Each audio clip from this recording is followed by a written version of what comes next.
17కు చేరిన scrub typhus మరణాలు. ఏపీలో 17కి చేరిన స్క్రబ్ టైపస్ మరణాలన్నమాట. సో, రాష్ట్రంలో స్క్రబ్ టైపస్ పాజిటివ్ కేసులు, మరణాల సంఖ్య పెరుగుతూ ఉంది. అన్ని జిల్లాల్లో కేసుల ప్రభావం కనిపిస్తూ ఉంది.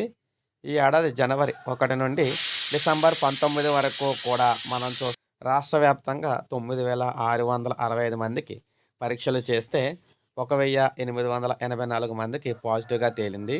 వీరిలో స్క్రబ్ టైపస్ లక్షణాలతో పాటు ఇతరత్రా దీర్ఘకాలిక అనారోగ్య సమస్యలతో ఇప్పటివరకు 17 మంది మరణించారు. ఈ నెల 17న అన్నమయ్య జిల్లాలో కె. కళ్యాణి, అనంతపురం జిల్లాలో పి. కదిరమ్మ మృతి చెందినట్లు అధికారులైతే గుర్తించారు.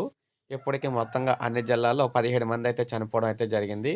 సో, ప్రజలైతే చాలా జాగ్రత్తగా ఉండాలని, చిన్న పురుగు కుట్టడం ద్వారా ఇలా చనిపోతూ ఉన్నారని, ఇలా ఏదైనా పురుగు కుట్టి అక్కడ మచ్చ కింద వచ్చినట్లయితే నల్ల మచ్చ కింద వెంటనే డాక్టర్‌లను సంప్రదించాలని చెప్పేసి చెప్తున్నారు. సో, ఇది మనకు తాజా సమాచారం. లైక్ చేయండి, అందరికీ తెలుస్తుంది. సబ్స్క్రైబ్ చేసుకోకపోతే మన ఛానల్ సబ్స్క్రైబ్ చేసుకోండి.